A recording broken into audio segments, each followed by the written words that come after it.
एक multi speciality अस्पताल 600 करोड़ की लागत से तैयार हुआ।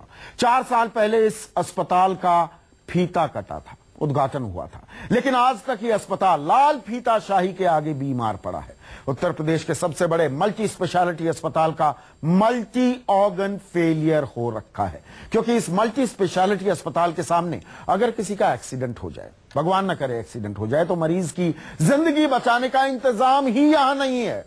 अगर खून चढ़ाना पड़ जाए तो भगवान ही बचा सकते हैं, क्योंकि मायावती सरकार में बने और अखिलेश सरकार में चल रहे सूबे के सबसे बड़े मल्टी स्पेशलिटी अस्पताल में सिर्फ 3 यूनिट खून रखा हुआ मिलता है। न्यूज 24 एक्सक्लूसिव स्टोरी है ये। 600 करोड़ के उस अस्पताल का हाल, जिसे नेताओं की सियासत ने, अफसरों की टाल मटोल की नीति ने सिर्फ एक इमारत बनाकर छोड़ दिया है।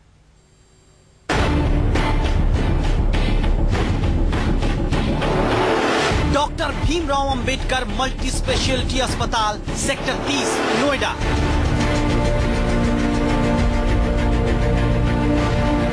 सुपर स्पेशलिटी बाल चिकित्सालय, सेक्टर 30, नोएडा। देश की राजधानी दिल्ली से सटे नोएडा के पॉश सेक्टर 30 में बना हुआ है किसी 5 सितारा होटल की तरह उत्तर प्रदेश का सबसे बड़ा मल्टी स्पेशलिटी अस्पताल। 250 करोड़ की जमीन पर 600 करोड़ की लागत से तैयार इस अस्पताल का हाल आज आप देखेंगे तो चौंक जाएंगे, क्योंकि जब न्यूज 24 ने इस अस्पताल का हाल जाना तो पता चला कि इससे ज्यादा बीमार तो कुछ हो ही नहीं सकता। 4 साल बाद भी इस अस्पताल में ना आईसीयू है, ना सीसीयू, ना एमआरआई की सुविधा है, ना सीटी स्कैन हो सकता है। ट्रॉमा सेंटर अच्छे से डेवलप नहीं है, उसके लिए सीटी स्कैन और एमआरआई की डिमांड भेजी गई है। एक आईसीयू के लिए भी उसका प्लान वगैरह पुराने सीएमएस उन्होंने भेजा था। एक नर्सरी के लिए भी डिमांड भेजी। हम सब कोशिश कर रहे हैं कि ये सब हमारे हॉस्पिटल में जल्दी स्टार्ट हो जाए। यानी 4 साल पहले मायावती के हाथों जिस अस्पताल का शिलान्यास हुआ, लाल फीता काटा गया, वो मल्टी स्पेशलिटी अस्पताल अखिलेश राज में भी मामूली इलाज ही कर पा रहा है। हालात ये कि अगर किसी का इस मल्टी स्पेशलिटी अस्पताल के सामने ही एक्सीडेंट हो जाए तो भी उसे इस अस्पताल में बचाने की गारंटी नहीं ली जा सकती। एक्सीडेंट में सीटी मतलब हेड इंजरी होती है, उसमें सीटी की एकदम इमीडिएट सीटी की जरूरत होती है, वो नहीं हो पाता है। तो इसलिए हमें पेशेंट्स को, जो भी हेड इंजरी वगैरह के पेशेंट्स आते हैं, कोई भी एक्यूट ट्रॉमा के आते हैं, जो कि यहाँ पे खाली डॉक्टर्स और एक्सरे पे नहीं मैनेज हो पाते, वो हमको रेफर करने होते हैं। ग्रेनाइट और संगमरमर के पत्थरों से तैयार 600 करोड़ का मल्टी स्पेशलिटी अस्पताल सिर्फ एक ढांचे की तरह खड़ा है। न्यूज 24 की तफ्तीश में हमारे होश उड़ गए जब पता चला कि जिस अस्पताल के नाम पर नेताओं ने ना जाने क्या क्या सपने जनता को दिखाए, वहाँ का ब्लड बैंक भी बहुत बीमार है। नोएडा के पॉश सेक्टर 30 में मौजूद ये Bhimrao Ambedkar multi speciality hospital लगभग 250 करोड़ रुपए की जमीन पर बना है और इस इमारत को बनाने में सरकार लगभग 5000 करोड़ रुपए खर्च कर चुकी है। लेकिन अगर सड़क चलते किसी व्यक्ति के सिर में एक्सीडेंट से चोट लग जाए तो इलाज कराने के लिए एमआरआई और सीटी स्कैन जैसी जरूरी सुविधाएं भी उपलब्ध नहीं है। हमारे पास 3 ब्लड है। हम लोगों ने मांग की हुई है अथॉरिटी से, बहुत जल्दी हमारे पास इक्विपमेंट्स आ जाएंगे, शायद अगले महीने 2 महीने इक्विपमेंट्स आ जाएंगे। जैसे ही आएंगे, जैसे कि ड्रीप फ्रीजर वगैरह चाहिए होते हैं और भी इक्विपमेंट्स हैं उसके लिए, तो जैसे ही आ जाएंगे हम जो है अप्लाई कर देंगे कंपोनेंट के लाइसेंस के लिए। 300 बेड का अस्पताल बनना था। नोएडा की 6.5 लाख जनता के लिए अब तक 80 बेड का अस्पताल चल रहा है। दिल्ली के एम्स जैसे बनाने का सपना था, इमारत 5 सितारा होटल जैसी बनी, लेकिन सुविधाएं किसी मामूली अस्पताल की। 600 करोड़ का ये वो ढांचा है जो नेताओं अफसरों की नीति और नियत की भूल भुलैया में ऐसा उलझा जहां इसे मल्टी स्पेशलिटी अस्पताल कहना सिर्फ एक मजाक है। शैलेश कुमार, नोएडा, न्यूज 24। आज से लगभग 7.25 साल पहले 15 जनवरी 2008 को तत्कालीन मुख्यमंत्री मायावती ने इस मल्टी स्पेशलिटी अस्पताल को बनाने का ऐलान किया था। 13 मई 2008 को शिलान्यास किया और मुख्यमंत्री रहते ही अक्टूबर 2011 में मायावती ने इस अस्पताल को चालू करवाया, फीता काटा। 4 साल बीत गए हैं। 2012 में मायावती की जगह अखिलेश यादव मुख्यमंत्री बन गए, उनके राज के भी 3 साल बीत गए हैं, लेकिन आज भी ये मल्टी स्पेशलिटी अस्पताल किसी कस्बे के नर्सिंग होम से ज्यादा सुविधाएं मरीजों को नहीं दे पा रहा है। और जब पूछिए कि जिम्मेदार कौन है, जायज सवाल है, सीधा सवाल है, तो सियासत शुरू हो जाती है। कैसे, देखिए। नोएडा का हॉस्पिटल में सिर्फ ब्लड बैंक में सिर्फ 2 बोतल खून है। पहले अपनी जान हाँ? क्या हाल है? पहले हमें सब पता लगा लेंगे। अस्पतालों में सब होना चाहिए और आपने आज हम कहा है, मैं अभी स्वास्थ्य मंत्री जी से कह दूंगा कोई निरीक्षण करना। जिम्मेदार तो मुझे लगता है कि एक ही फैक्टर मुझे लगा कि उत्तर प्रदेश की सर्विसेज के लिए जो है स्वास्थ्य विभाग में जो पटरी से उतर गया था, उसके लिए से मायावती सरकार जिम्मेदार है। नोएडा से बीजेपी सांसद और खुद पेशे से डॉक्टर महेश शर्मा से जब हमने इस अस्पताल को लेकर सवाल पूछा तो जवाब मिला, जल्द आवाज उठाएंगे। कि मैं इस विषय को लिखूंगा कि चिकित्सा सेवाओं में कोई कोताही न बरती जाए और कमियों को तुरंत रूप से पूर्ण किया जाए। 1.5 साल पहले भी न्यूज 24 ने अपने खास शो साडा हक में सैकड़ों करोड़ के इस अस्पताल की बेहाली पर नेताओं की आंखें खोली थी, लेकिन जो जवाब तब मिला वही जवाब 1.5 साल बाद भी। जो मैंने आज अपनी डिस्ट्रिक्ट हॉस्पिटल में देखा, उसको स्टाफ की शिकायत मिली, डॉक्टर्स की शिकायत मिली और इसको कतई बर्दाश्त नहीं किया जाएगा। मैं इस पे कड़ी कार्रवाई करूंगा। जो कमियां हैं, जो ब्लड के सिस्टम में आपने बताया, या ट्रॉमा सेंटर या मरीजों को हर तरह की कमियां बहुत जल्द उनको दूर कर दी जाएगी। सियासी लड़ाई और लाल फीताशाही के कैंसर ने इस मल्टी स्पेशलिटी अस्पताल के अंग अंग को लाचार कर दिया है। जो अस्पताल सैकड़ों लोगों को जिंदगी देने की क्षमता रखता है, उसे ही बिना आईसीयू, बिना सीसीयू, बिना MRI CT स्कैन की सुविधा के मारा जा रहा है उत्तर प्रदेश में। शैलेश कुमार, नोएडा, न्यूज 24। और मेरे साथ कुछ खास मेहमान तो जुड़ने ही वाले हैं, लेकिन पहले मैं आपको लिए चलूंगा। इसी मल्टी स्पेशलिटी अस्पताल के सामने मौजूद हैं, उन्हीं की ये खबर है, ये पड़ताल है। शैलेश कुमार मेरे सहयोगी। शैलेश, जब आप ये खबर करने निकले, तहकीकात करने निकले, आपको अंदाजा था ये आलम देखने को मिलेगा, आपको ये गत होगी एक मल्टी स्पेशलिटी अस्पताल की?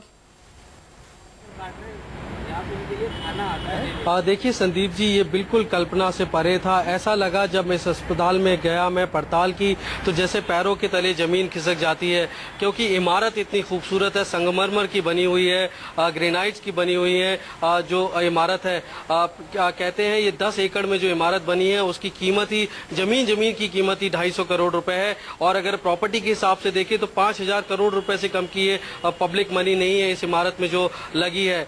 लेकिन अगर हम बात करें अंदर सुविधाओं की, तो ब्लड बैंक में जब मैं गया तो देखा जिस अस्पताल में वहाँ 3000 मरीज रोज आते हों, वहाँ सिर्फ 3 यूनिट ब्लड है। और मेरे सामने ही एक मरीज आया, उसके पत्नी को प्रसव पीड़ा हो रही थी और लगातार खून बह रहा था, उसको ब्लड की जरूरत थी। आप अंदाजा लगाइए कि 3000 मरीजों के लिए 3 यूनिट ब्लड काफी है। उसके अलावा आप देखिए, ना यहाँ पर MRI की सुविधा थी, ना CT स्कैन की थी, ना लेप्रोस्कोपिक इक्विपमेंट थे, ना याग लेजर मशीन थी अगर आंखों के इलाज की बात की जाए। तो ऐसे बहुत सारे उपकरण थे जो यहाँ पर उपलब्ध ही नहीं थे। बावजूद क्यों नहीं है ये उपकरण, क्यों नहीं मौजूद है? जब इतना पैसा लगाया गया है शैलेश, तो उपकरण क्यों नहीं है वहां पर मौजूद? उस बारे में क्या जवाब मिला? देखिए, ये पूरी एक तरह से लाल फीताशाही है, रेड टेपिज्म है, क्योंकि जो अफसर हैं वो कहते हैं कि हमने जो डॉक्टर्स हैं वो कहते हैं हमने लेटर्स लिखे हैं अथॉरिटी को। जो यहाँ के तत्कालीन CMS थे, जिनका आज तबादला हो गया है, वो असिस्टेंट डायरेक्टर बन के दूसरे शहर जा रहे हैं। तो अभी जो नई CMS आई है, उन्होंने भी हमें बताया कि नोएडा अथॉरिटी जो कि इसकी गवर्निंग बॉडी है, उसको लगातार लेटर लिखे गए। सबसे पहली बार डिमांड रेज की गई जुलाई 2014 में, फिर अगस्त में रिमाइंडर टेंडर भेजा गया। उसके बाद नवंबर में भी एक बार फिर से नोएडा अथॉरिटी को कहा गया। फिर जनवरी 2015 में इसी साल फिर से नोएडा अथॉरिटी को कहा गया कि हमें उपकरण चाहिए, हमें आईसीयू, सीसीयू और जो ट्रॉमा सेंटर है क्रिटिकल केयर के लिए वो सब चाहिए हमें। लेकिन जो आज हमने बात की, जब ये सब उपकरण नहीं मिले तो हमने जो नोएडा अथॉरिटी के एडिशनल सीईओ हैं अखिलेश सिंह, उनसे बात की तो उन्होंने हमें बताया कि ये जो आईसीयू, सीसीयू या इस तरह के प्रीनेटल आईसीयू हैं, इस सब के लिए डॉक्टर्स उपलब्ध नहीं है, तो शासन के लिए कहा गया है। और दूसरी बात, जो उपकरण नहीं है उसके लिए ई टेंडरिंग की व्यवस्था की गई है, जो कि दिसंबर में शुरू हुई थी, तो उसकी वजह से समय लगा। ये बिल्कुल खालिस लाल फीताशाही की मिसाल हमें यहाँ पर दिख रही है। एक की जिम्मेदारी दूसरे के सर और दूसरे की जिम्मेदारी तीसरे के सर। लेकिन क्या सरकार के दिशा निर्देश के बगैर यह सूरत हाल हो सकता था? मेरे साथ संजीव मिश्रा हैं, सचिव हैं समाजवादी पार्टी के। यहां पर मैं दर्शकों को बता दूं कि हमने तमाम समाजवादी पार्टी के जो मंत्री हैं, स्वास्थ्य मंत्री हैं मौजूदा, उनके जो राष्ट्रीय प्रवक्ता हैं, उनके जो सांसद हैं, सभी से हमने कहा कि आइए इस बेहद जरूरी चर्चा में शिरकत कीजिए। कोई नहीं आया। संजीव मिश्रा, आपका बहुत बहुत स्वागत है। कम से कम आपने इतना दम तो दिखाया कि आप जानते हैं आज तीखे सवाल आप पर दागे जाएंगे, आपने सामना करने का फैसला किया। हमारे साथ सुधींद्र भदौरिया हैं, बहुजन समाज पार्टी से जुड़े रहे हैं, वो भी हमारे साथ हैं। और एक और खास मेहमान शरद अग्रवाल, उपाध्यक्ष आईएमए के, वो हमारे साथ किसी भी क्षण, अभी वो माइक हो रहे हैं स्टूडियो में, हमारे साथ जुड़ जाएंगे। संजीव, मुझे ये बताइए, मानेंगे ये अस्पताल बीमार है? देखिए, अस्पताल बीमार है तो उसका कारण है, क्योंकि 600 करोड़ रुपए जब खर्च किए जा रहे थे तो बजाय ग्रेनाइट के में खर्च करने के, अगर अस्पताल के अंदर के उपकरणों पे खर्च किए गए होते तो मैं समझता हूँ ज्यादा जनता को भला होता। 3 साल में आप 3 साल में आप पैसा नहीं जुटा पाए। लेकिन 3 साल में कोई पैसा नहीं जुटा पाए। 3 साल हो गए हैं। 3 साल में मैं बताना चाहता हूं आपको, 3 साल में, चूंकि ये नोएडा अथॉरिटी के अंतर्गत आता है और अभी वहां की सीएम ये बात कह रही थी। मैं बहुत साफ कहना चाहता हूं आपसे, जब तक उत्तर प्रदेश शासन के माननीय स्वास्थ्य मंत्री के पास ये बात नहीं पहुंचेगी तो ऐसा क्या नहीं सो रहे हैं क्या स्वास्थ्य मंत्री? अंतर्यामी की तरह हम लोग नहीं, अंतर्यामी की बात नहीं है। देखिए संजीव, यहाँ पर एक बात समझिए, 1.5 साल पहले न्यूज 24 के एक और खास कार्यक्रम, संजीव सुनिए ये बात, और आपने शायद हमारी रिपोर्ट ढंग से नहीं सुनी। संजीव, उन सबको पहुंचाया जाएगा। संजीव, आपने शायद रिपोर्ट हमारी ढंग से नहीं सुनी। 1.5 साल पहले हमारे एक और खास कार्यक्रम सादा हक में इसी मल्टी स्पेशलिटी अस्पताल, जिसका मल्टी ऑर्गन फेलियर हो गया है, उसकी हकीकत, कड़वी हकीकत दिखाई थी। और उस वक्त नितिन अग्रवाल आपके स्वास्थ्य मंत्री थे, उन्होंने हमें भरोसा दिलाया था मैं सब कुछ दुरुस्त कर दूंगा।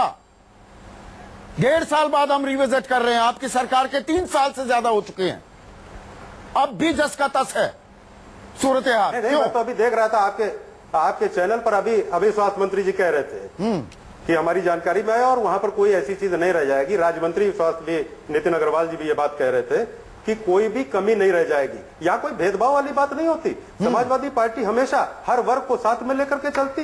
हमने ऐसा हर वर्ग को आप साथ में चलने की बात कर रहे हैं। 300 बेड का ये अस्पताल था, 80 बेड वहां पर चल रहे हैं। 3 बोतल खून वहां पर सिर्फ उपलब्ध है, 3 बोतल खून अभी उपलब्ध है। वहाँ कोई आईसीयू नहीं काम कर रहा, कोई सीसीयू नहीं, कोई वहाँ एमआरआई की फैसिलिटी नहीं। मैं आपके चैनल के माध्यम से कहना चाहता हूँ, संजीव, अस्पताल चला रहे हैं कि मजाक कर रहे हैं देश की जनता, उत्तर प्रदेश के गरीबों के साथ?